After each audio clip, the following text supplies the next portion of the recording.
Na semana passada a gente parou no arcano aqui do enforcado. Se a gente prestar atenção, o arcano do enforcado, ele não corresponde a nenhum signo exatamente, ele corresponde ao elemento água, na verdade.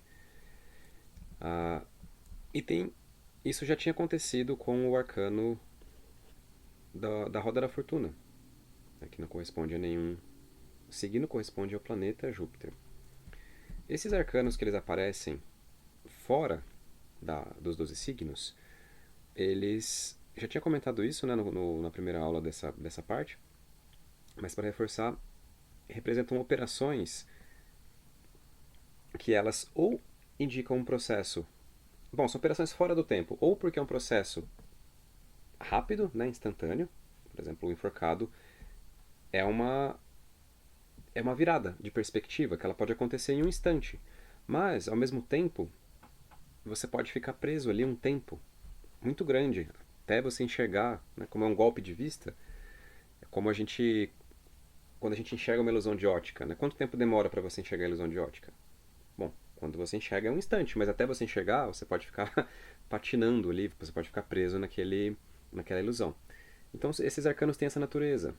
Por exemplo, a circulação não tem um tempo determinado de quanto tempo você precisa ficar circulando a, até a matéria adquirir a qualidade adequada para a próxima etapa, para a disposição. E pode acontecer também de você chegar e a matéria já está no ponto. Então você não precisa circular, basicamente. E a mesma coisa do enforcado, né? Esse golpe de vista, essa morte do ego, esse sacrifício, ele pode acontecer em um instante. Ou a gente pode ficar enroscado ali um tempão. E isso vale para todos esses arcanos, por exemplo, a torre. Acho que tem. Mais a torre, na verdade, que é o próximo que tem esse status.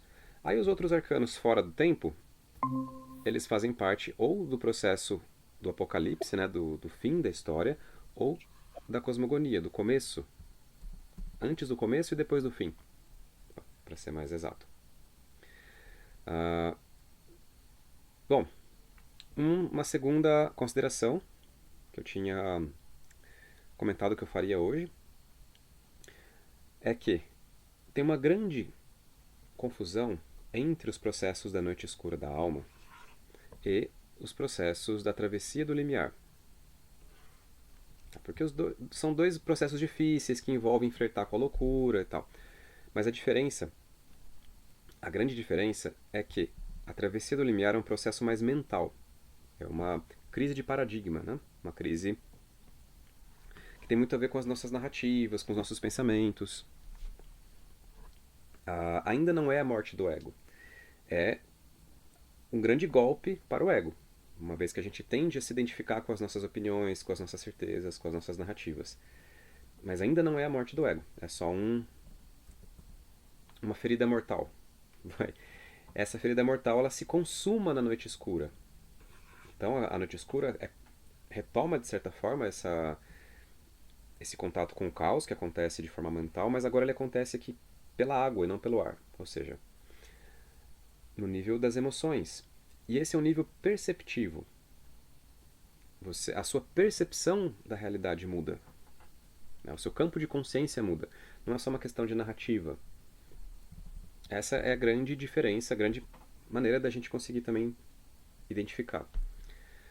Certo? Então a gente tinha parado no enforcado, vamos para a morte, que corresponde ao signo de Escorpião. A morte é a culminação do processo da calcinação. A, a calcinação, o objetivo é causar a morte dos quatro elementos. Lembram, os quatro elementos eles foram reunidos no vaso alquímico, em Libra, no processo de disposição, e fechados dentro do vaso. Essa reunião dos quatro elementos, né, o que acontece quando você reúne os quatro elementos na medida exata? Deixa eu fazer uma perspectiva aqui. Como eles se equilibram exatamente, aparece o quinto elemento. E esse quinto elemento é ele quem conecta a gente com o centro do mundo, porque ele está no centro do mundo. Então, enquanto a gente estava restrito ao plano 2D dos 4 elementos, quando chega aqui em Libra, abre-se um portão para verticalidade. Então a gente não está mais restrito no plano. A gente agora pode descer e pode subir, certo? Nesse plano vertical. Primeiro a gente desce, por isso que a noite escura vem logo em seguida. E depois a gente sobe, certo? Por que a gente desce? Para libertar a alma que está, a consciência que está presa no passado, nos traumas, né? E aí sim a gente consegue subir direito. Não adiantaria nada a gente tentar subir carregando esse monte de peso do passado. Então a gente precisa soltar os pesos para o balão subir, né? Essa que é a ideia. Você desce para o inferno, liberta a sua consciência que está amarrada ali, e aí sim, finalmente, você consegue subir. Tá? Mas quem permite navegar na vertical é o quinto elemento, é o Akasha, né? A quinta essência. Que ele só aparece a partir do duplo equilíbrio dos elementos. O processo de disposição. Por isso da balança, da exatidão ali das proporções. É a justa proporção dos elementos. Certo? Claro que isso tudo tem implicações de consciência, né? Você precisa cultivar os elementos na medida certa para que eles consigam te liberar a, a porta da lua é essa aqui, né? Te liberar a entrada para o quinto. Bom, isso na linguagem mágica. Na linguagem alquímica, o que acontece agora é que os 4 elementos eles passam por esse processo de sacrifício. Como se, uma vez que eu despertei o quinto elemento, agora eu tenho a cruz. Os 4 elementos eles vão então se sujeitar ao quinto. Eles vão se sacrificar pelo quinto. Por isso a morte, né? Vai precisar acontecer. A morte dos elementos. Em certo sentido, não é uma morte vital, né? Mas uma morte do ego mesmo, no sentido de sacrifício, de entrega e tal. Definitivo agora. Então a gente passa para o arcano da morte. O design do arcano, né, em muitas cartas, é a figura clássica do ceifador, no tarot de Marsella, né, aquele que vem tirar a vida da pessoa, de todas as coisas. O ceifador, na Idade Média, ele tinha outras representações. Ele nem sempre vinha com uma foice, muitas vezes ele vinha com uma flecha. Representação, personificação da morte. Também tem a representação do Cavaleiro do Apocalipse, que é do tarot do Rider-Waite aqui, né? Ele é um dos 4 cavaleiros. No do Rider-Waite especificamente, ele carrega o estandarte da rosa branca. A rosa branca significa vida, a ressurreição, né?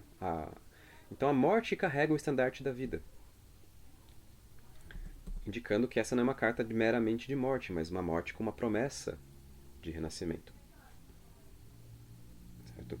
A operação alquímica associada é chamada de putrefactio, quer dizer putrefação. A calcinação levou os elementos à morte.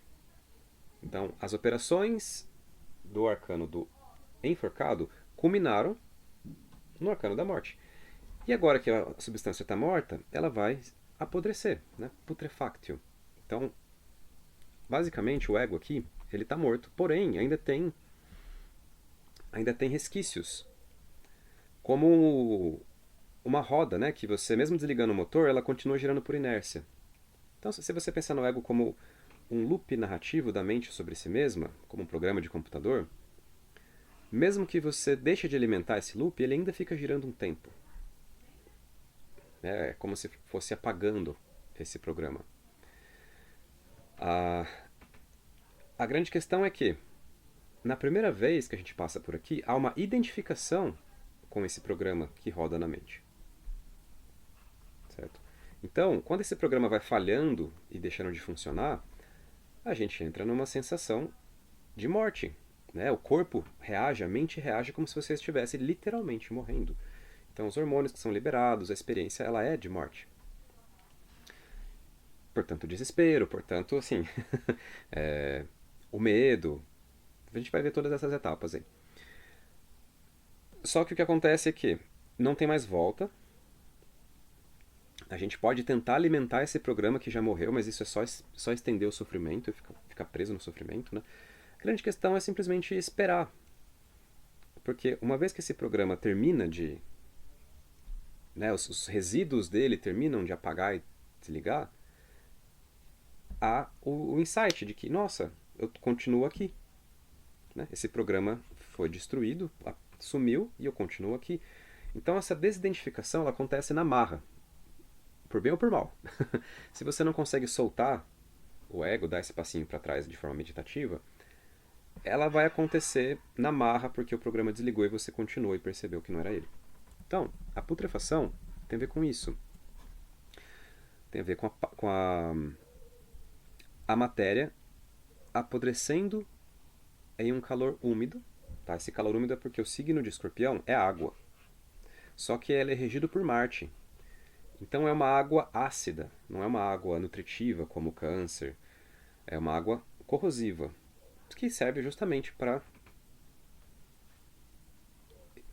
executar o processo de putrefação. Como um pântano, né? Que vai degradando a matéria morta e transformando ela em nutrientes. Libertando os nutrientes presos ali. Certo? Bom, e a noite escura, processo da morte, o arcano da morte, o nome místico é Puer Magni Transfiguratorum, ou o Senhor da Grande Transformação, ou o Senhor da Porta da Morte. Certo? Eu vou falar aqui o pior dos casos do que pode acontecer. O pior dos casos. Mas isso não quer dizer que todo mundo vai experienciar isso desse jeito. Pelo contrário.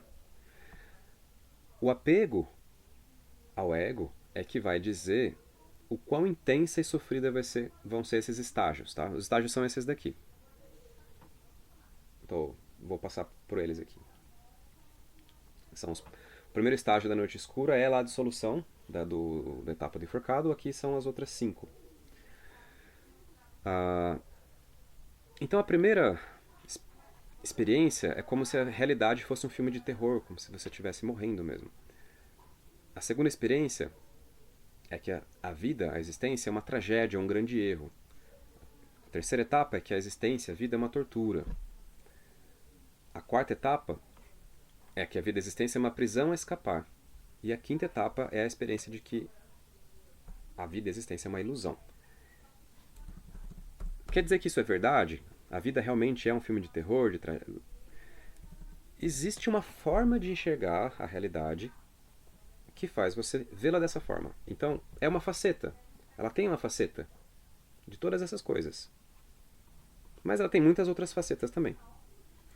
Então, todos os arcanos representam essas formas de olhar, né? que trazem aprendizados. E quando você então completa o aprendizado de uma etapa, te abre as portas para você enxergar de outra forma. Bom.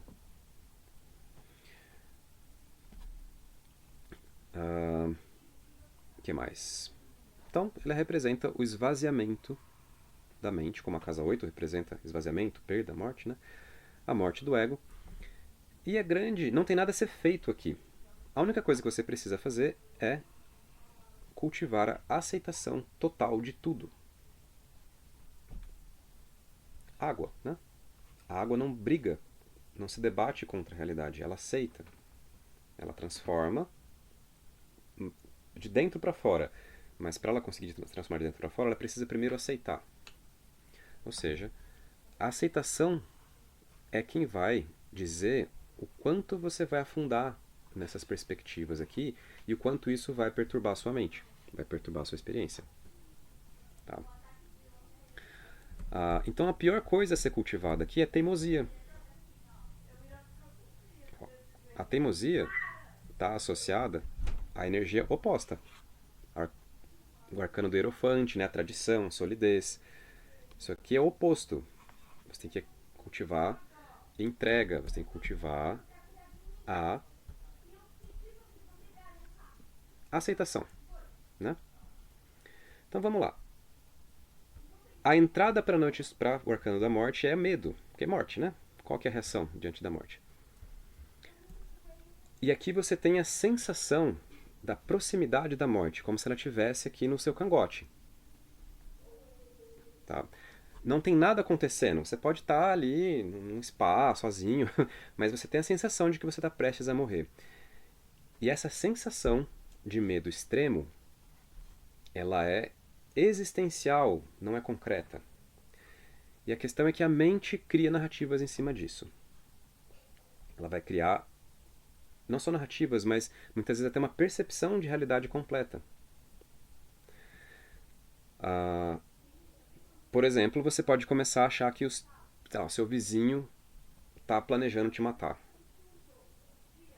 Ou que o seu cônjuge, na verdade, está querendo te matar para ficar com herança, sei lá. No fundo, é isso. É a sensação de morte iminente que vem em primeiro plano. E a mente, a posteriori, inventa narrativas para tentar explicar inventa percepções até, para tentar justificar aquela sensação. E a questão é, ignora isso. Certo? Se você dá corda para essas narrativas, para essas percepções até, você vai entrar nelas e vai... Bom, né?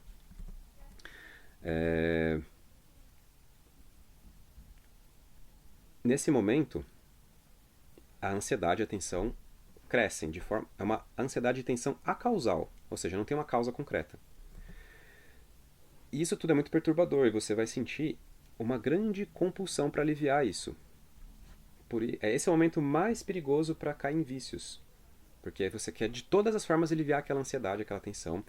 E aí, sei lá, qualquer coisa, crack, heroína, aliviou. Mas mais uma vez, é uma tensão causada pela própria mente. O que quer dizer que passou o efeito da substância, ela volta, ela está lá de fundo. Então não é uma coisa que você vai se livrar assim. A única coisa que você precisa fazer é continuar a caminhada, ou seja, continuar investigando, praticando, cultivando a aceitação. Como eu falei, não é assim para todo mundo, né? É nessa intensidade.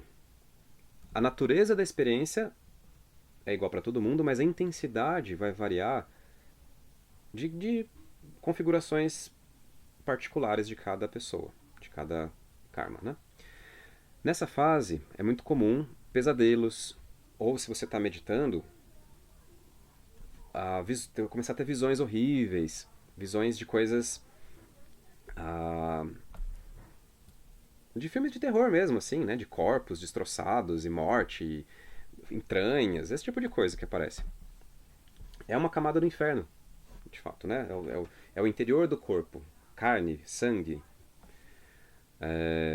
sensação de paranoia, como eu falei, a mente, terror, básico. Só que é o seguinte, tudo isso é fabricado pela mente. Se você consegue dar esse passinho para trás e ver, olha só o que minha mente está fabricando, você pode até achar divertido. Da mesma maneira como a gente assiste um filme de terror e acha divertido. Certo? Há muitas vezes até muito caricato o tipo de imagem que a mente cria. Teve um relato, né? Teve uma vez, um relato pessoal. Durante a meditação veio a sensação de aparecer um palhaço com essa cara do It mesmo, puxando para debaixo da cama. E assim, internamente veio uma sensação de dar risada, na verdade, porque é muito caricato. Mas é uma visão mesmo, né? Não é uma coisa sutil. Ou seja, você pode passar meio que rindo dessa etapa também. Tudo depende do quanto você está projetado na história ou na consciência do observador. Bom, fabricação cria histórias para explicar o medo. Se essa fabricação diverge, é um ataque de pânico. Tá? Um literal ataque de pânico. Então só é uma etapa perigosa se a gente reificar o que a mente está fabricando, ou seja, olhar como se fosse sólido e real. Olhar aquelas visões, aquelas sensações como reais. Então, olha para elas, mas com a consciência do observador. Cultivando a mindfulness, para a mente não contrair ali. Quanto maior a mindfulness, menor a chance de você mergulhar numa experiência específica. Bom, uma vez que você aceita o perigo ou aceita a morte, a experiência muda. Porque essa que é a chavinha. Você aceita a morte, como se você fosse literalmente morrer. Você entende, olha, eu provavelmente não estou morrendo, só que para essa experiência mudar, eu preciso aceitar como se eu estivesse morrendo. Então a sensação, a experiência muda para a miséria, como quem oferece a nuca ao predador ou ao carrasco, né? É uma grande depressão, é uma desistência da vida, uma aceitação da morte, que ela alivia a tensão, né? Então o desconforto da tensão some, que já é um enorme alívio. Só que, o que surge no lugar? Uma depressão avassaladora. Então a energia cai, né? Tudo que é negativo aparece, a sensação de que a vida foi um grande erro, um grande equívoco. Não só a sua vida individual, mas a própria vida é um grande erro. Porque tudo que é ruim, tudo que é negativo vem à tona, né? Mas isso é mais uma descarga, tá? Uma excreção da mente. Então, mesma coisa, cultiva a consciência do observador e deixa embora. Porque nessa fase as ilusões são arrancadas pela raiz. E enquanto elas estão apodrecendo, a mente está apodrecendo aqui, tá? É isso que tá. O ego está apodrecendo, na verdade. E você está né, tá experienciando esse apodrecimento em primeira mão. Então a experiência de luto por si mesmo, né? Luto pela própria vida e principalmente pelas ilusões. Nossa, né? Queria ser um piloto de nave espacial, mas poxa, não existem naves espaciais. Nossa, o que quer que seja a sua ilusão, ela vai aparecer aqui. Tá? As visões não são mais de filme de terror, são visões de devastação, como o campo de batalha, depois da batalha, a destruição, ruínas. E como que é a experiência? Não tem aquela tensão que parece que vai rasgar a mente na etapa anterior. Tá? Só que a mente parece que ela foge para as bordas. A consciência foge para as bordas. Então é como se você não conseguisse prestar atenção em nada, como no enforcado. Né? Isso já aconteceu lá no enforcado. Ou seja, a sua visão, não só a visão física, mas a consciência é um grande ponto cego. As bordas, se você deixar a consciência ir para a borda, fica tudo bem.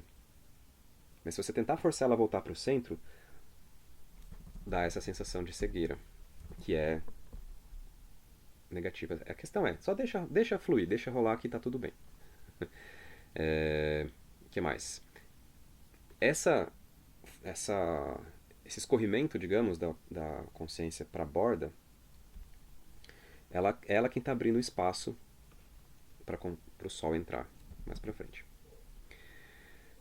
Ok, você então aceita a miséria, aceita a depressão fundamental da existência. E para a hora que você integra isso, vai para a próxima etapa, a aversão.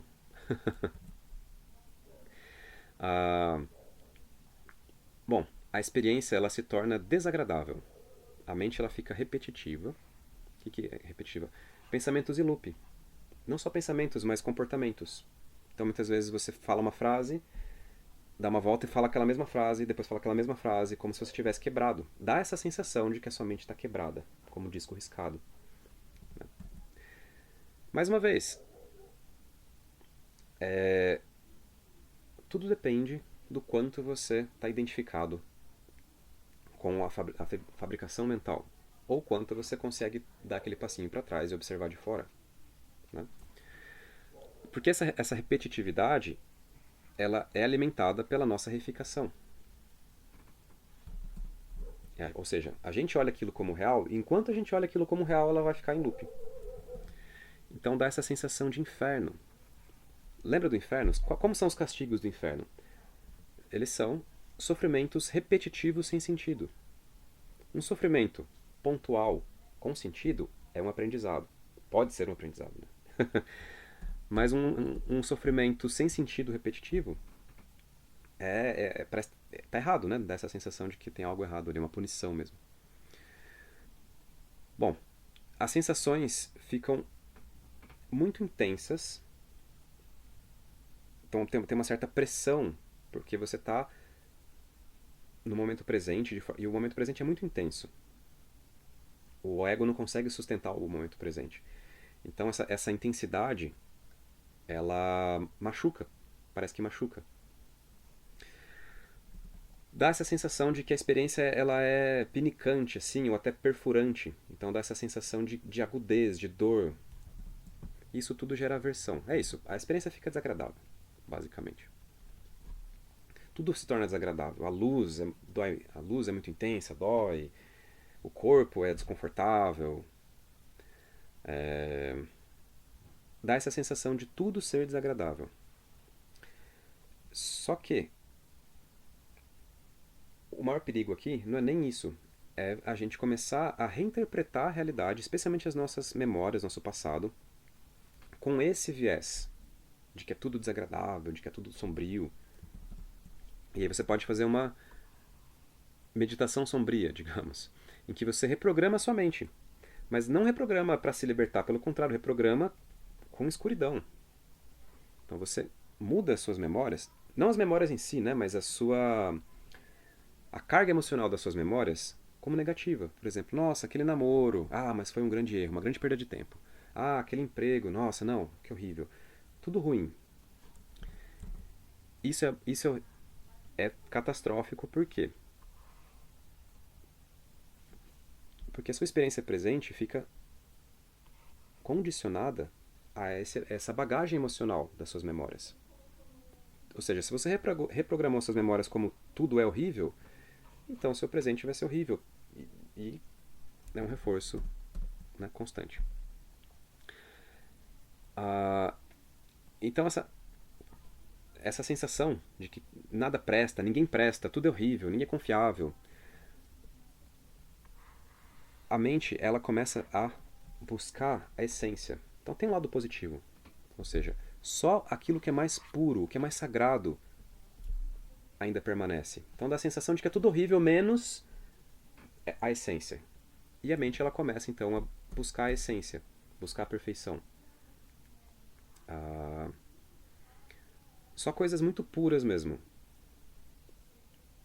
De silêncio, de isolamento, de sagrado.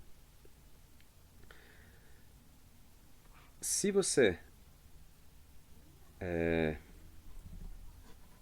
ficar aqui, porque esse é o grande risco dessas etapas, né? A ideia é que você passe por elas de forma suave, como uma água que está passando.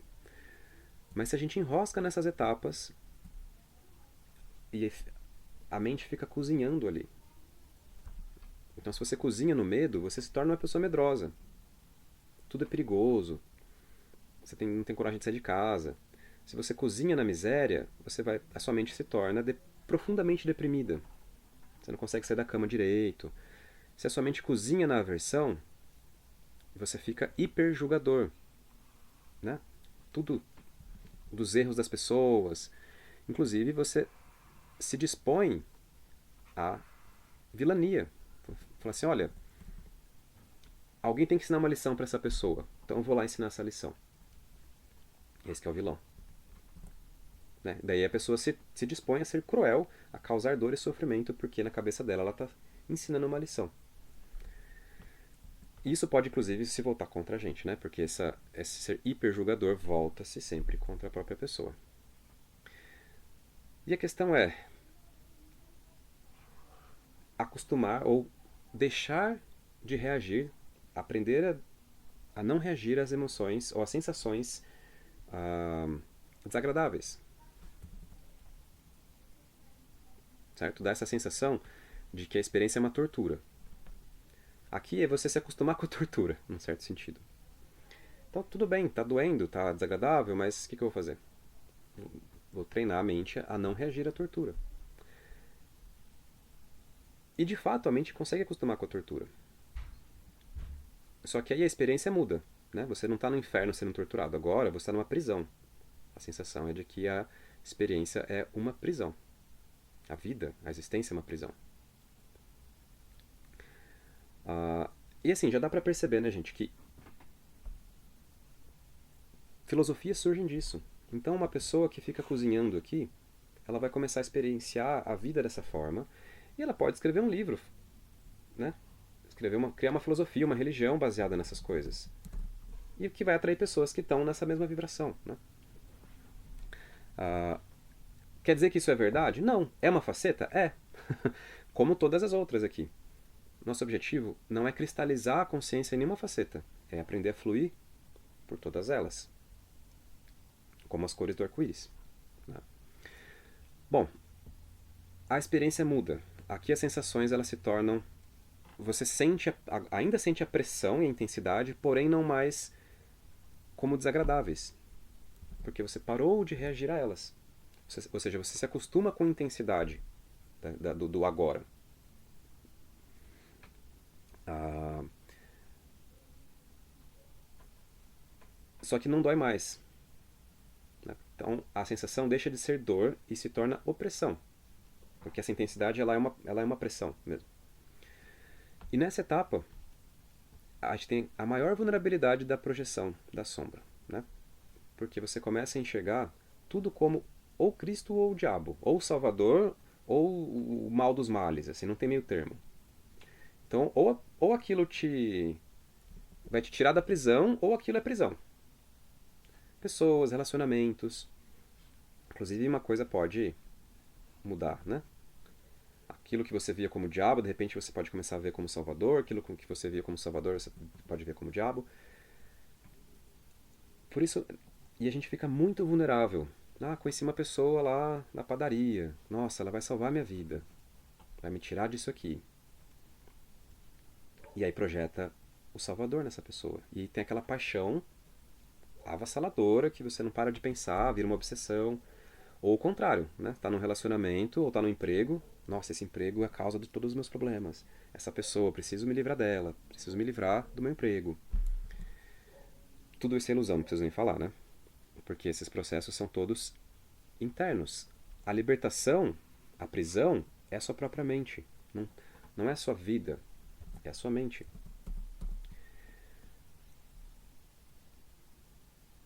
Ah, e essa é uma etapa perigosa, como, né, pelo seu próprio motivo, toda ação, né, mas essa. Por quê? Porque é como se você ficasse saturado, né, esse desejo por libertação. E aí tudo é prisão, a própria espiritualidade. Então dá vontade do quê? De você parar de caminhar a jornada. Né? Abandonar a jornada.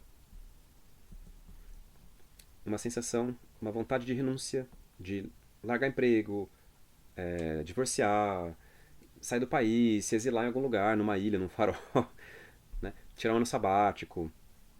Você perde interesse em relações. Então tende a ter interesse celibatário, dá vontade de virar monge, larga tudo e vira monge. Então é muito possível que você chute o balde, certo? Aqui. As, e queira tomar decisões irreversíveis, drásticas, irreversíveis, que depois você vai se arrepender.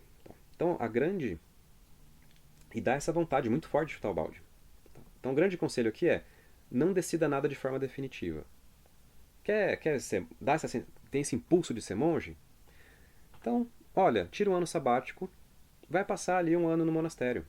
Mas não destrua a sua vida. Tá? Porque isso aqui também é passageiro. Certo? Também é passageiro. E aí você fica nessa ânsia por libertação. Que culmina no processo da reobservação. Esse é o mais simples, mas também o mais perigoso. Por quê? É como se todas as outras etapas da noite escura se sobrepusessem numa grande parede fantasma. Então vem tudo, vem a aversão, medo, miséria, depressão, tudo junto. E essa tensão, ela é como um buraco negro, né? Que fragmenta os corpos que passam perto. Não precisa nem engolir o corpo. Então dá essa sensação, dá essa força fragmentadora, ao invés de uma força integradora como o Sol. Então esse aqui é um anti-Sol. só o integra e se fragmenta. Esquizofrenia, certo? Então é uma força esquizofrênica na mente. Se você parar aqui, é assim, aliás, em qualquer momento da noite escura, se você parar de praticar, né, parar o processo no meio, você vai voltar com alguma doença mental, certo? Na observação, esquizofrenia, o mais provável. Ou o distúrbio bipolar, né? Por quê? Uma vez que você bate aqui, é como se o vaso quebrasse. Lembra que a gente juntou os elementos no vaso? Aqui, o vaso quebra. Ele pode quebrar, na verdade. É aqui que você faz. Você tem que voltar, juntar os 4 elementos de novo, selar no novo vaso. E aí você chega aqui e ele quebra de novo. Certo? E aí você tem que voltar. Então o transtorno... Não que todo mundo tenha um transtorno bipolar, tá passando por isso, tá, gente? Mas a noite escura pode desencadear, nessa etapa, esse ciclo vicioso, certo? Em que você volta para a etapa ali de Libra e fica ciclando. Na etapa de Libra vem a mania, né? O entusiasmo. Aí chega aqui, depressão.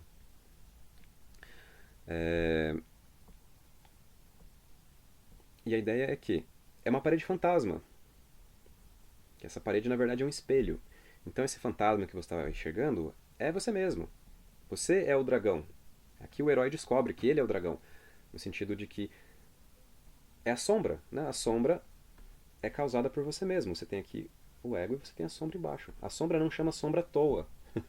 Ela é a projeção causada pela reificação do ego. Se você olha para o ego como vazio, ele se torna transparente. Se o ego é transparente, o que acontece com a sombra? Ela some. Então a ideia aqui é que o ego e a sombra, um está de cada lado do espelho, então eles se juntam no espelho e os dois somem. Né? Como se você integrasse. Enfim, nada precisa acontecer, nada precisa ser feito, só rendição, digamos, e dissolver as ilusões infantis de como o mundo deveria ser. Então você desejar que o mundo, você, a sua vida, seja qualquer coisa diferente do que ele já é o que transforma a parede em algo sólido. Então você precisa, é isso, rendição completa e total. Você só atravessa a parede fantasma sendo uma taça vazia. Por quê? Essa taça, ela vai se preencher com néctar celestial na próxima etapa. Você não pode chegar nos céus com a sua taça cheia. Então tudo isso aqui é um grande processo de esvaziamento da taça. Mas a gente tem apego aos conteúdos da taça. A taça é a nossa alma. Então você primeiro precisa esvaziar a sua alma para ela receber o alimento adequado, a nutrição adequada. Enfim, isso aqui tudo é uma descrição mais detalhada, né, da caverna do dragão, da Ordalha. E você pode passar isso tudo de forma interna, num retiro, num processo interior de meditação, num ano sabático, na caverna, sei lá, em recolhimento, que é o recomendado, tá? Porque se você for para o mundo nessas etapas, elas tendem a vazar para a sua vida. Então, a etapa do medo, quando você está nessa etapa da noite escura, você tende a atrair situações amedrontadoras. Ah, então estou falando que tudo que acontece de violento na vida é por causa de... Não. Mas tem esse efeito de você se atrair para situações de violência, ou seja, situações em que você vai sentir o medo, porque você quer integrar esse medo. Você pode fazer isso meditando, aceitando, ou você pode fazer isso vivendo as coisas na carne, né? Mesma coisa. Se você vai para a vida com a miséria aberta, você tende a experienciar depressão profunda. E aí, lógico, né? Remédios psiquiátricos e tal. Mesma coisa para as outras. Então a sugestão é menos sofrido fazer interno. E a única coisa que você não pode, de forma alguma, é interromper o processo. Ou seja, abandonar abandonar a busca, a caminhada, a prática. E se você continua, você atravessa a parede fantasma e vai para Sagitário, ou o arcano da temperança. Né? Ou seja, você saiu da caverna do dragão e vai para a recompensa, para a etapa do céu. Você sai do fundo do inferno direto para, né, pela ascensão ali, pela coluna, pelo centro da montanha sagrada. Bom, e aí, temperança, filha conciliadores, a filha dos conciliadores, ou aquela que vivifica. Certo? Bom, ela é um anjo, a figura central. Um anjo com as asas em forma de arco. Certo? Esse arco é o arco de Keshet. É o arco-íris também que tem aqui na representação, na inspiração canônica do arcano. Tá? Esse arco é um arco voltado para cima, atirando a flecha para cima em busca do céu, em busca do superior. Ou seja, uma vez que você se libertou de... Porque tudo isso aqui, ó, era o peso do corpo, é o peso do ego. Esse negócio de medo da morte vem do corpo. Tá?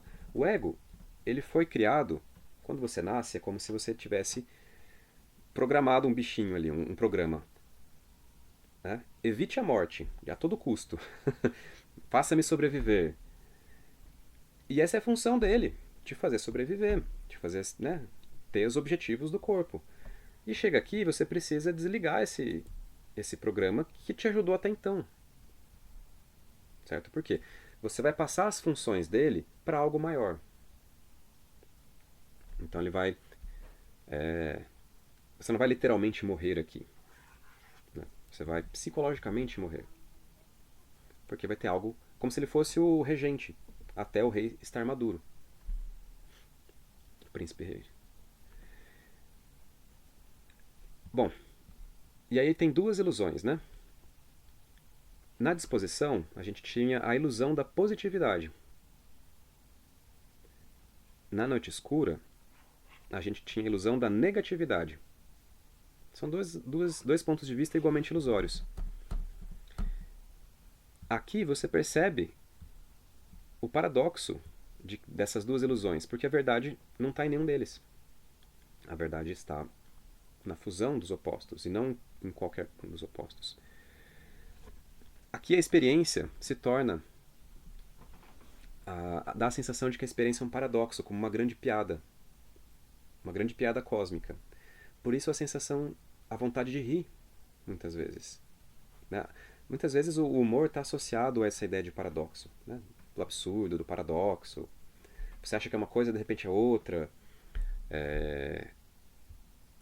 Então dá essa sensação de que tudo é uma grande piada cósmica. Claro, na noite escura, às vezes você já tem vislumbres dessa piada, só que você acha uma piada de mau gosto. E você se ressente contra Deus e a criação. Na temperança, você entende a piada. E dá risada com ela. Então tudo se torna divertido, tudo se torna... não é uma positividade dual, uma positividade não dual, né, nesse sentido, né? Que é o lado brincalhão do Sagitário, né? Esse lado do humor do Sagitário. A etapa alquímica é a destilação. A destilação, você extrai a matéria da sua solução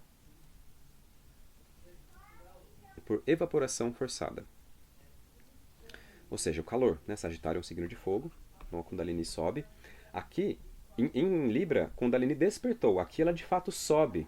Então o calor da Kundalini, do fogo da Kundalini, da serpente, que causa essa destilação. Certo? Purificando mesmo. O soluto, a solução, fica para trás. Porque até então você tem aqui uma solução, né, dos elementos mortos e tal. Dentro dessa água corrosiva que está em Escorpião.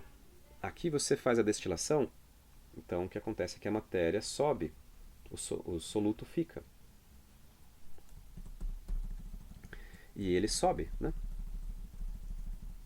Ele sobe puro, deixou o resíduo para trás, e ele vai ser condensado e recolhido num recipiente. Então a destilação está associada à purificação, em certo sentido. A subida aos céus. Por isso, esses dois vasos aqui, né? O vaso... bom, e os dois vasos da temperança também, né? Que ela está derramando fluido de um para o outro. Que mais? A inspiração é uma passagem bíblica dessa carta. É o capítulo 10 do Apocalipse. E então vi outro anjo poderoso que descia do céu. Ele estava envolto numa nuvem e havia um arco-íris em cima de sua cabeça. Sua face era como o sol e suas pernas eram como colunas de fogo. E ele segurava um livrinho que estava aberto em sua mão. Colocou o pé direito sobre o mar e o pé esquerdo sobre a terra. Tá. Essa passagem bíblica é que ela é esse anjo, né, do Apocalipse, que é a inspiração canônica da carta. Um pé na água, um pé na terra. Lógico, algumas mudanças, né? A água representa o caos, o inconsciente, o desconhecido, e a terra representa a experiência organizada, consciente do ego. Então aqui você não está mais mergulhado no caos, como em Escorpião, na morte, e nem iludido com a terra, como em Libra. Você está com um pé na terra, um pé na água. É o inconsciente e o consciente. Ou seja, a união dos opostos. Então aqui, finalmente acontece a conjunção dos opostos. Tá? Essa operação aqui da destilação é o símbolo da alquimia, né? Como se fosse o ponto alto da coisa. O que mais? E por fim, a equanimidade. Equanimidade é o quê? Você não ser puxada nem para o negativo e nem para o positivo. Você caminha entre eles. Certo? Na prática, então, Sagitário vai te dar essa experiência de união do consciente e do inconsciente. Aqui, por conta disso, inclusive, é que essa etapa, a casa 9 também, é a casa das visões. Só que não são visões agora conspurcadas pelo ego, como em Libra. Aqui são visões divinas, são experiências místicas verdadeiras, genuínas por si. Você subiu aos céus. Certo? Então, a dualidade entre o eu e o outro some. Ou seja, você tem acesso agora ao inconsciente. E os conteúdos do inconsciente se tornam acessíveis para você. Por isso, visões de arquétipos, deuses, céus, mas sem aquela afobação, né, do Arising Passing Away. Tá. O que mais? Bom, a gente já viu, né, os decanatos dessa etapa, mas basicamente você tende a experienciar os céus, o topo da montanha, aqui, a visão ampla, porque agora a mente, como ela não está puxada para nenhum lado, ela enxerga com clareza para onde os caminhos levam. Então, tá aqui, né? Peraí. Ó, a montanha sagrada, a árvore da vida. Então você vê para onde os caminhos levam. Olha, o que eu estava fazendo estava me levando nesse lugar. Mas eu quero chegar naquele outro lugar. Qual o caminho que me leva até lá? Aqui você tem a visão de cima, como se estivesse num balão enxergando os caminhos para onde as estradas levam. E pela primeira vez você tem a chance de fato escolher o que você quer viver, né? Olhando para baixo, claro. Então essa visão do alto, não só a visão mística, mas a visão também da vida terrena, só que do alto, ela culmina no retorno, né? Que vem daí na forma do diabo. E a gente passa então para a próxima etapa, que é o arcano do diabo. O nome místico, o título místico, o Senhor das Portas da Matéria, o Filho do Senhor do Tempo. dos senhores do tempo. Tá. Quem que te puxa de volta? É o seu karma, né?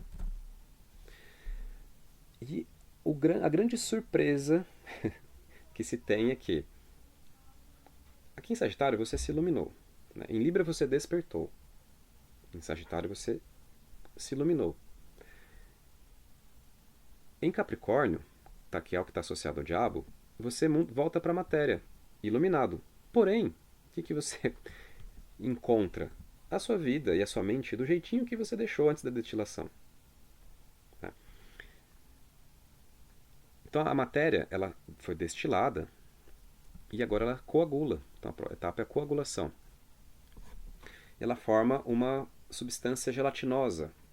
Né? Ela se solidifica num corpo homogêneo. Agora, não tem mais soluto e solvente. Mas uma substância sólida perfeitamente negra no centro do vaso. Ou seja, você retorna para o estado sólido, retorna para a matéria. E você vai encontrar, como eu falei, o seu corpo e a sua vida exatamente do jeito que você deixou. A iluminação não te deixa automaticamente virtuoso ou livre dos seus problemas psicológicos ou livre dos seus defeitos. Mas o que ela faz? Ela te dá a chance de mudar isso. Por quê? Antes é como se você estivesse no último vagão do trem. Então as coisas vão acontecendo, você vai se comportando, e a posteriori você vai percebendo. Ou seja, você não tem livre-arbítrio. A sua mente está só reagindo. Só reagindo. E você, a posteriori, percebe o que você fez. Ah, fiz isso. Queria ter feito outra coisa, mas fiz isso. Aqui, a sua mente está ancorada no agora. Então você está no primeiro vagão do trem. Você está na locomotiva.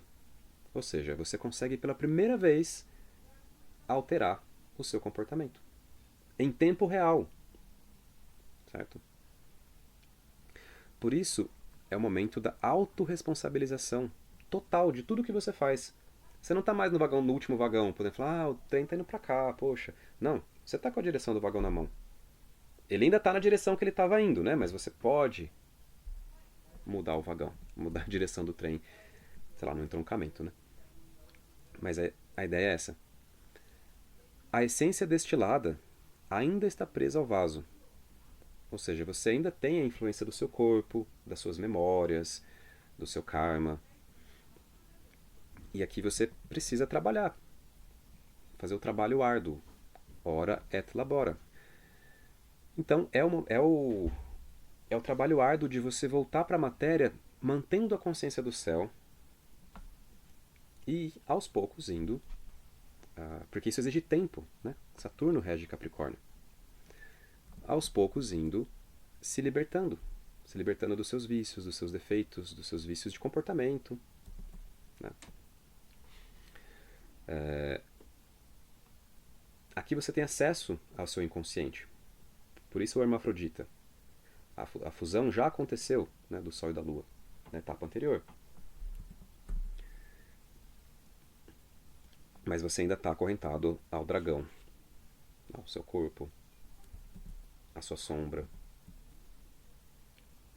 Basicamente, né, são os dois infernos aqui. O inferno quente e o inferno frio.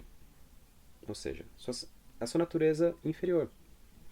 Mas aqui você vai integrando, trabalhando, integrando. Enquanto você aguarda a intervenção divina.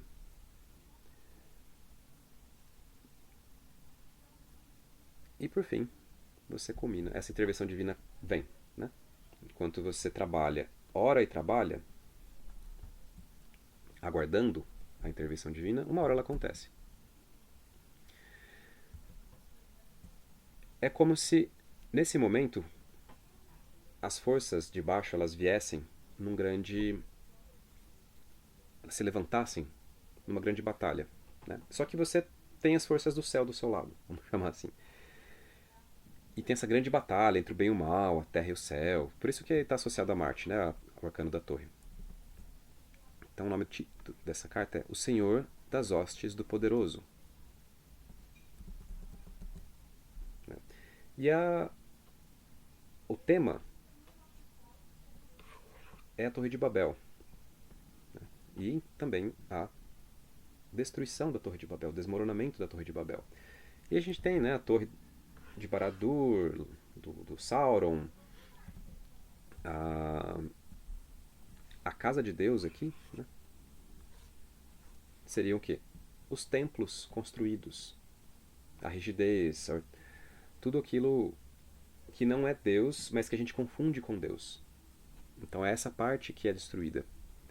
E, no certo sentido, a torre também tem a ver com a, o isolamento. É a parte mais profunda. Pode parecer contra-intuitivo, mas a torre é a parte mais funda da mente, onde está o nosso psicopata interior. Tá. O que é o psicopata interior? Vamos lá. Se a gente lembrar do Cox, né? Ele tem esse formato de cone, como os 10 círculos do Inferno de Dante. Então a gente vai descendo pelo círculo do inferno e a gente, o que vai aumentando aqui? Vai aumentando a escuridão, vai aumentando a frieza, então menos energia, menos luz. A perspectiva se encurta, né? A pessoa que é... Eu estou falando psicopata num sentido caricato aqui, não no sentido científico, só para esclarecer. Qual que é a definição específica? A pessoa que está quase no fundo do poço, aqui, ela só confia na própria mãe. A mãe é a última fagulha de confiança de quem está descendo. Então tem aquelas pessoas presas lá, que mataram um monte de gente, mas elas ainda conseguem amar a própria mãe. O último passo para você chegar no fundo é a pessoa que nem a própria mãe ela consegue amar. Então ela não tem sentimentos, não tem emoções. Lembra, a mãe é o mundo. Ela é uma representação do mundo. Então essa pessoa que essa energia, esse espírito, essa entidade que habita essa região, ela não ama nem a própria mãe, ela não ama o mundo. Ela realmente é um ser de vazio, de puro vazio, que está num âmbito de máximo isolamento, certo? O máximo isolamento é o fundo do inferno, só que o símbolo dele, ironicamente, é o alto da torre. Então quem está no alto da torre, no alto da pirâmide, da hierarquia, ela está isolada de tudo e todos. É esse isolamento que é a questão, porque você tem a sensação de que está todo mundo contra você, todo mundo querendo te derrubar da sua posição de poder. Né? Lembra que a torre representa poder. Isolado no mundo hostil, basicamente. Então, se você... Até a sua mãe você acha que está contra você. Então, realmente é o próprio mundo que está contra você. E é isso. Então, você precisa... Tá, essa parte que diz que é destruída aqui. Né? Na cosmogonia, no nascimento, vamos lá, o que acontece? Para você conseguir nascer, existe a Batalha dos Deuses.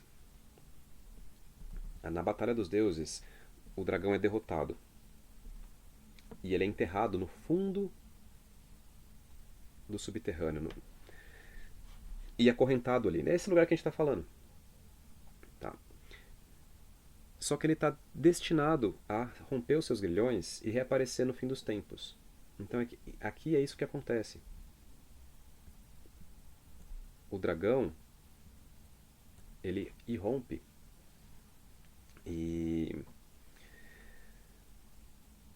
te tenta, na verdade. Por quê? Qual que é a ideia? Em Capricórnio, você acumula poder. Né? Uma vez que você está no agora e você aprende a dominar o seu corpo, né? Na verdade, toda a sua estrutura mental e física, você adquire poder. E é o poder total, na verdade. Isso lembra o que aconteceu lá em Leão, né? Mas aqui é no sentido macro agora.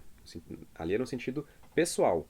Aqui é no sentido coletivo. Tá? Então você tem um grande poder aqui. E esse poder, há essa tentação nesse momento, onde surge essa energia do alto da torre. E aí, né?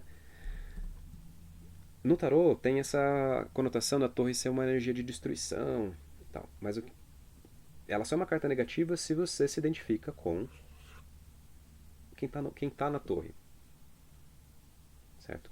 Se você se apega a esse poder, aí você é destruído junto com ele, né? Enfim, no tarô do Robert Place,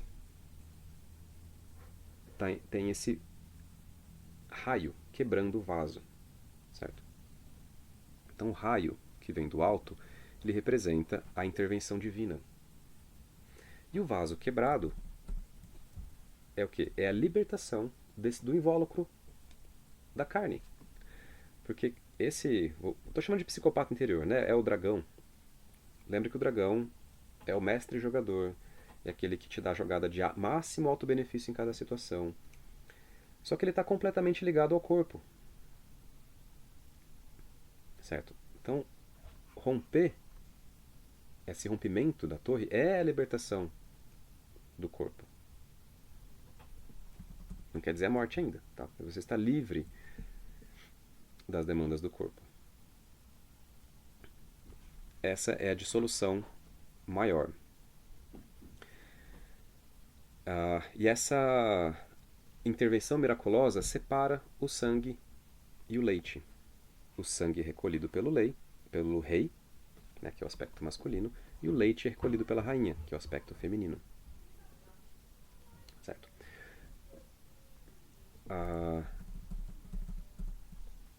Lembram lá de vários filmes que a gente viu, né? Nessa etapa parece realmente um raio caindo ali nos desenhos. Um literal raio caindo. E isso marca o fim do Nigredo, o fim da fase escura, com a derrota definitiva do dragão. Certo? E isso dá lugar a quem? Ao albedo. Albedo é o branqueamento. Essas etapas elas têm a ver com a, a cor da substância alquímica ali ao longo das transformações. Então no Nigredo a substância é escura. Por que escura? Porque ela está ligada à matéria. Né? Tem vários graus aqui de Nigredo, como a gente viu, começando aqui. Né? Quando o vaso é selado, né? O vaso é selado, começa o Nigredo. Nigredo, Nigredo, Nigredo, Nigredo. Tem uma etapa lá da cauda pavones, tal, mas cauda do pavão. Mas enfim, aqui começa o branqueamento. Agora a matéria está livre da sombra. Então tem vários textos falando, e uma fumaça preta surge e depois se dissipa e aí a substância se torna perfeitamente branca. Tá. Depois dessa grande batalha, né, onde a torre desmorona, começa a etapa da estrela, ou do signo de Aquário. A estrela é a filha do firmamento, a habitante entre as águas. E a experiência aqui se torna um processo de espera. Tá? Lembra que separou o leite do sangue, o componente masculino e feminino, puros, purificados, componente yang e yin. O componente yang foi para lá, né? Sumiu, mas porque ele tá fazendo um trabalho dele. E nessa etapa, durante o branqueamento, a gente se identifica com o leite. A experiência é a do leite, ou seja, é uma experiência passiva, feminina, de espera mística. E nesse processo de espera, você é carregado aos céus pelo anjo, pelo seu sagrado anjo guardião. No arcano da temperança, a gente chega no topo da montanha sagrada. Aqui, o anjo te leva do topo para o céu mesmo. Então aqui é o céu, céu, céu.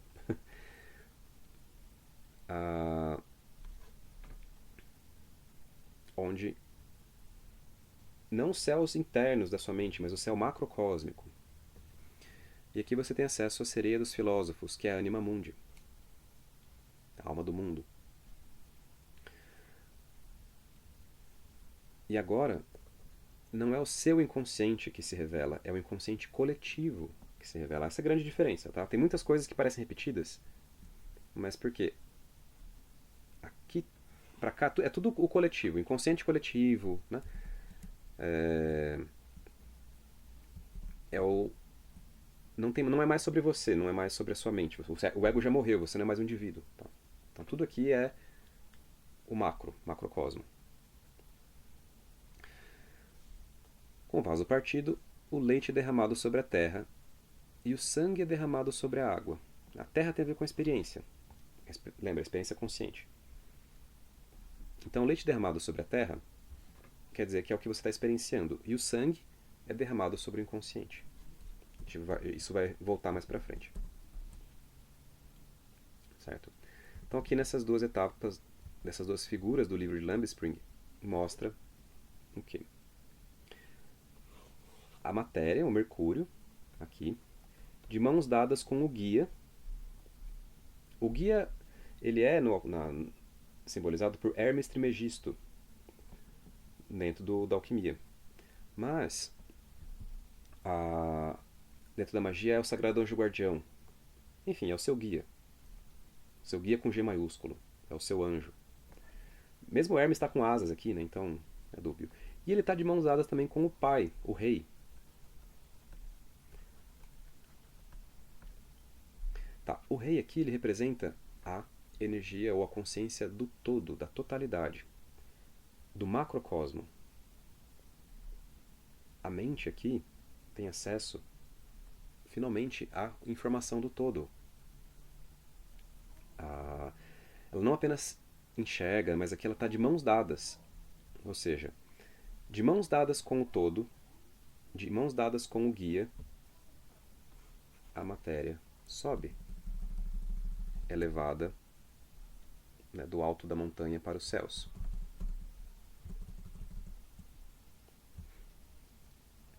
E vai passando, por que a estrela, né? Porque você vai passando pelas esferas planetárias. Então, 7 planetas, as 7 esferas planetárias, uma por uma.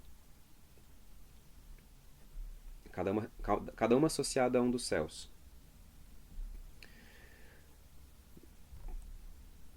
Bom, lá em cima, a sua mente fica super abstrata. Super abstrata. E super passiva, porque cada etapa, cada céu que você sobe, é algo que você deixou para trás. Né? Alguma estrutura, não só de não tô falando de passado, karma, isso tudo já foi lá em Escorpião, tá? Aqui é uma estrutura fundamental de fabricação da realidade. Ah, desencanei do espaço. Você deixa de ter experiência do espaço, deixava para trás, você sobe. Desencanei do tempo, você deixa de ter experiência do tempo. É disso que eu tô falando. Certo? Você deixa coisas para trás e vai subindo para os reinos metafísicos. Até que a sua mente atinge o auge da abstração aqui em Peixes. Certo? Onde ela está totalmente dissolvida, não tem mais estrutura. Ó, em Aquário você foi rompendo com as estruturas, certo? Lembra Aquário? Em Peixes você não tem mais estrutura. A sua mente se tornou abstrata. Perfeitamente abstrata. E é aí que você tá. Agora você tá com os dois pés do lado de lá. Certo? Os dois é exagero, mas está com pelo menos um pé mergulhado no lado de lá. Você está quase no fim da roda, né? Então, a regente do fluxo-refluxo. A criança dos filhos do poderoso. É o nome dessa carta. Então é como se a sua mente tivesse se reduzido a algo muito simples, se dissolvido a algo muito simples, muito fundamental. Você não tem intelecto para calcular coisas. É isso, a sua mente se tornou abstrata, certo? Você só é pura intuição, como se a intuição fosse a única coisa que te guia. Por isso, né, a lagosta, uma coisa mais primitiva. Você não tem intelecto aqui, tá? Você deixou o intelecto para trás. O que isso significa? Que você tá. Essa é uma fase em que a gente fica sujeito aos fantasmas. O que está acontecendo aqui? Então a experiência, nessa etapa... Deixa eu ver como estamos de horário. Tem. A experiência que é a existência é um corredor de ilusões. Um corredor cheio de portas, assim. Cada porta tem um universo inteiro ali. Você abre a porta e tem a experiência de um casamento feliz. E você entra lá, é como se você passasse uma vida inteira naquele cômodo. E tem e você sai. E você sai. E o que acontece? Você está no corredor de novo. E você, nossa, eu tava no corredor, né? O que aconteceu? Você mergulhou nessa porta. E tem muitas portas. Com muitas experiências possíveis. Muitos sonhos, muitas fantasias, muitas imaginações. E cada sala, como eu falei, é uma existência inteira que você pode passar ali. E quando ela acaba, ela te devolve exatamente no corredor. Essas portas são os nossos karmas, certo? Então a gente pode ficar revivendo esses karmas. Nosso objetivo é atravessar o corredor, certo? Por isso a ideia de não olhar para o lado, né? Que acontece em muitas histórias também. Você tem que atravessar sem olhar para os lados, no corredor. Nessa etapa a mente pode ser assombrada por esses fantasmas. E assim, eles já estão mortos. Você já derrotou o dragão. Então isso aqui é como se fosse um eco do passado. Esse eco ainda pode reencarnar, porque a mente aqui, como ela está muito abstrata, ela também está muito, muito vulnerável. Sem guardiões. E você precisa atravessar. Por isso, né, essa coisa dos lobos de cada lado. E nessa etapa, é isso. Você só precisa atravessar sem olhar para os lados, não fazer nada. A mesma coisa, só esperar. Perfeita passividade.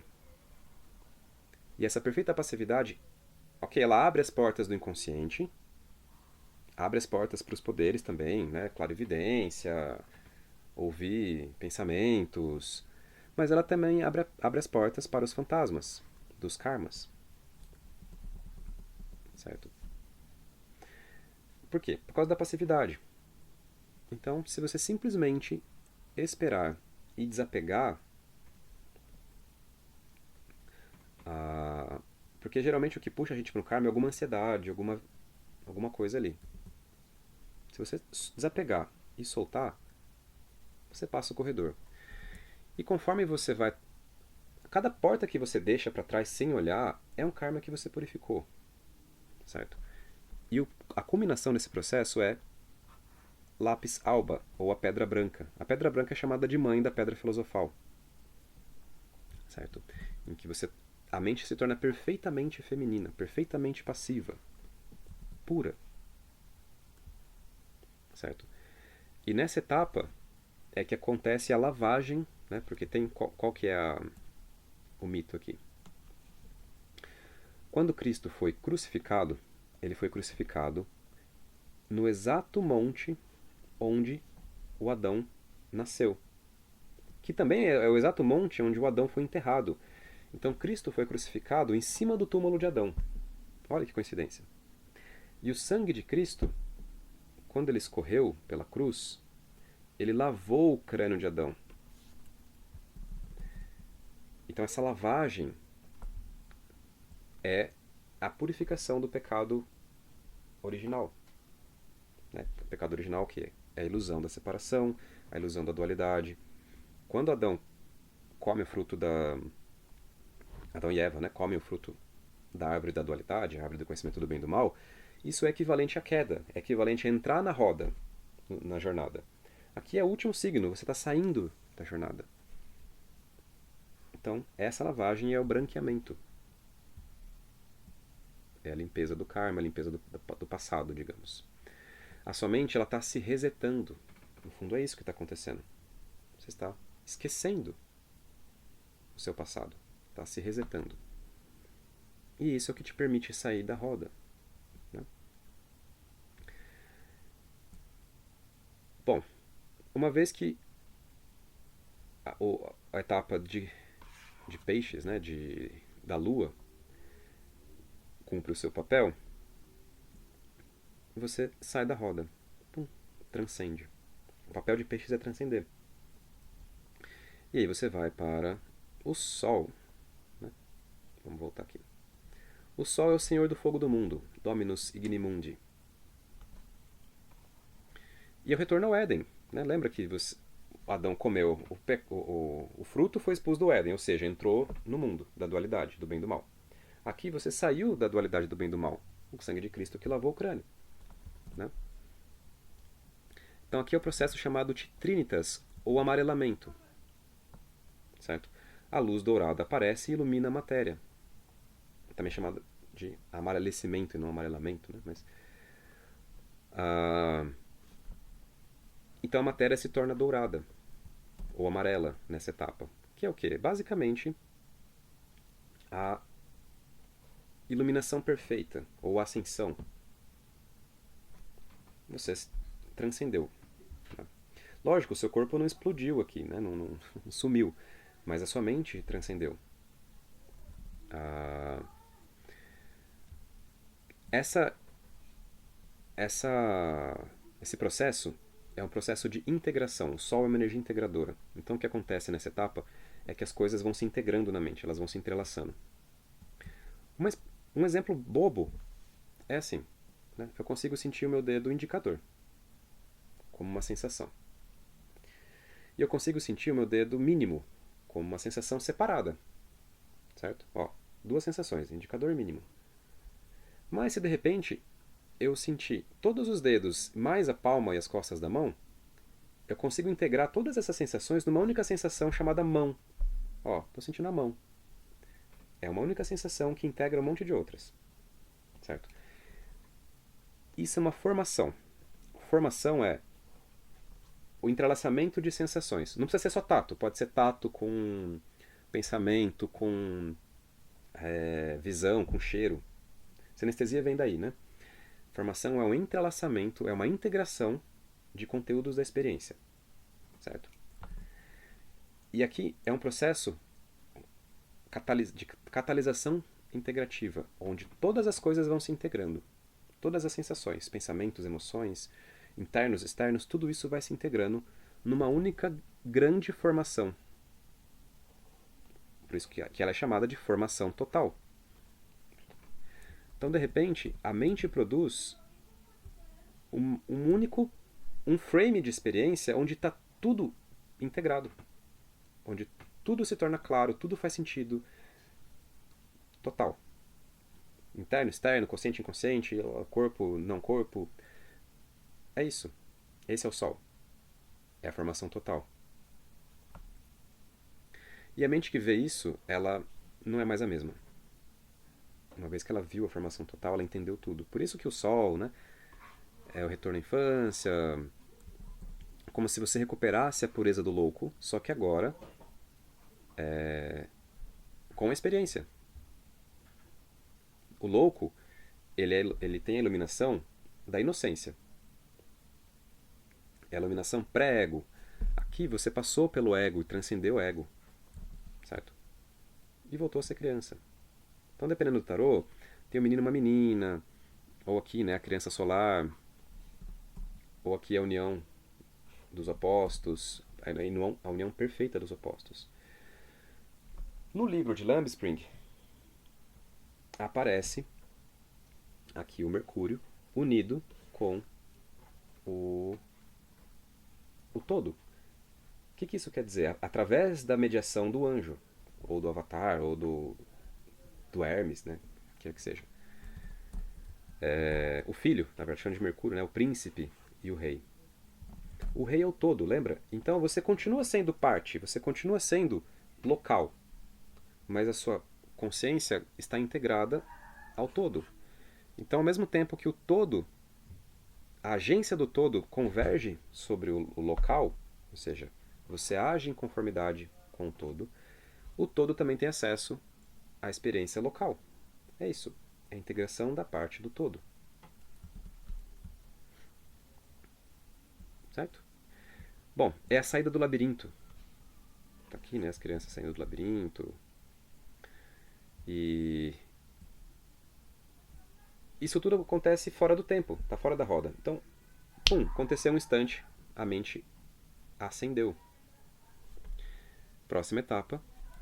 Isso tudo já é o apocalipse, né? Já é a saída da história.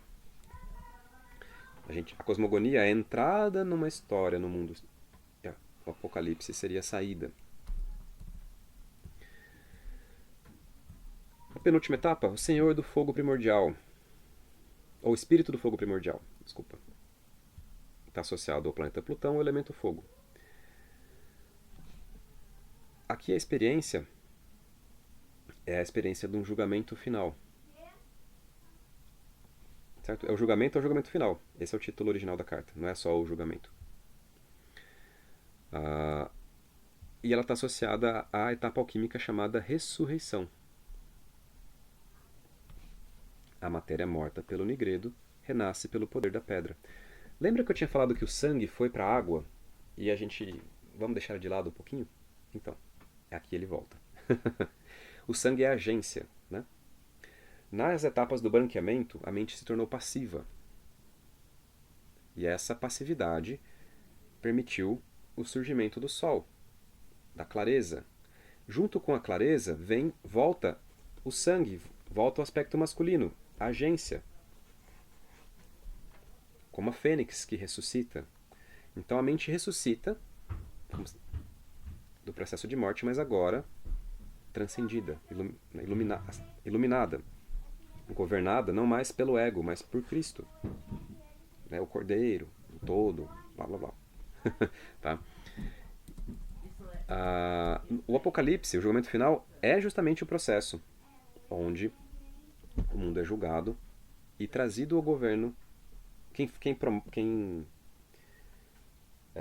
preside o julgamento final é Cristo, é Jesus. Né? Então tem a cena canônica dos mortos se levantando, né, da ressurreição, trazidos diante do altar para serem julgados. Aquilo que se integra à verdadeira vontade é levado ao céu. Aquilo que não se integra vai para o subterrâneo. Ou seja, aqui é o retorno da agência, por isso o elemento fogo. Tá? E o planeta Plutão, porque é o renascimento. Plutão não é só morte, né? É a fênix que ressurge. E a próxima etapa... tá. Aqui é a pedra vermelha. É o avermelhamento. A etapa chamada rubedo. Certo? Porque a pedra se torna vermelha. Fogo, agência. É o retorno do sangue. E a última etapa é a pedra filosofal, né? É o grande da noite do tempo. A experiência aqui é a experiência da totalidade. É o último número, o 21, o arcano 21. Então foi tudo, a totalidade. Aqui todos os elementos estão na mesa, porém integrados, unidos. Você completou a sua alma. É a pedra filosofal. A última etapa, então, é a completude e realização da grande obra, onde Sofia, ou Anima Mundi, se une com Cristo. No gnosticismo, a esposa de Cristo é Sofia. Ela está destinada, a alma do mundo está destinada a casar-se com Cristo. Ela é a noiva da Cabala. Nukva. E o Cristo é o príncipe, né? Zawirampin, o enviado do rei, o enviado do pai. Certo? Então esse é o casamento de Sofia e Cristo, da alma do mundo com o grande sol. E o resultado é o estabelecimento de Jerusalém Celestial. Lembra que a alma, né, que a mente, ela pode ser comparada a uma cidade? A gente falou bastante lá, a cidade morada e tal. E aqui é essa cidade atingindo a perfeição, que é Jerusalém Celestial. Jerusalém Celestial é governada por Cristo. É o Cordeiro no centro da cidade. Bom, esse é o símbolo da pedra filosofal. Olha que estranho. Você achou que era uma pedra, né? Mas não. A pedra filosofal é o coração marcado pelas 5 chagas, né, pelos 5 demônios, que renasceu. Então tem aqui o centeio, que é um símbolo de Osíris renascido também, né? Tem aqui um vegetal renascendo do coração. Então o coração está vivo, ressuscitado. Certo? Protegido pela coroa de espinhos. E no centro da cruz governando os 4 elementos. Aqui é o 5º elemento, a quinta essência. Certo? Então essa é a promessa da alma humana. Esse é o estado. O sofrimento, o dragão, o sofrimento, ele é a causa da cegueira e da queda, mas ele também é a medicina que liberta. Então o dragão se torna até um protetor depois. É o seu cão de guarda, né? E o design da carta não é muito diferente disso, né? Você tem ali os 4 elementos. Ao invés de representar Cristos, como no Cristo em Majestade, né? É um tema também recorrente no imaginário medieval, renascentista, você tem Sofia aqui, a grande dançarina, a alma do mundo dançando. Então não importa, né? Os dois são um casal. Se Sofia está aqui, Cristo está aqui também. Então tem várias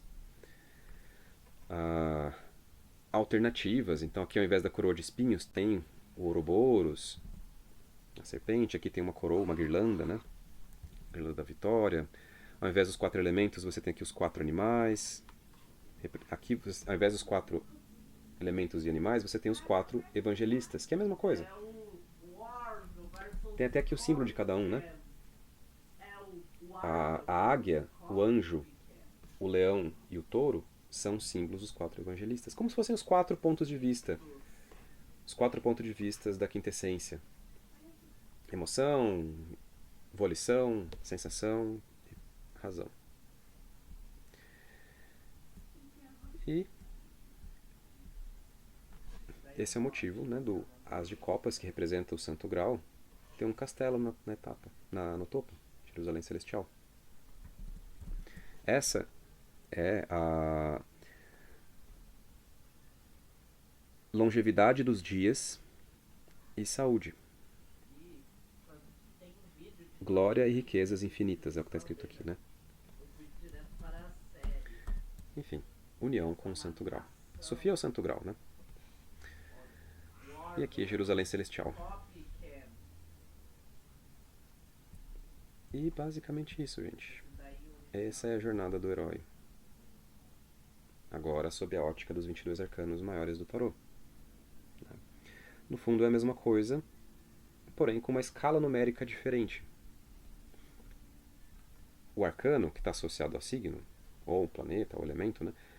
Ele vai revelar um aspecto, vai esclarecer certas coisas que só olhando o signo, só olhando a etapa, a gente às vezes não percebe. Essa é a grande riqueza da gente poder trabalhar com vários sistemas simbólicos.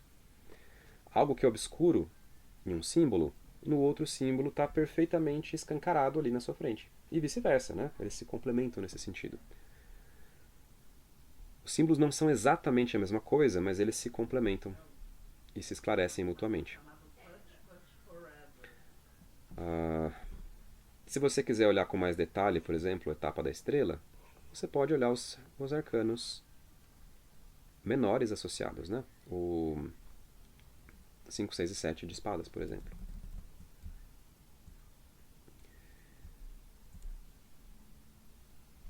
E é isso.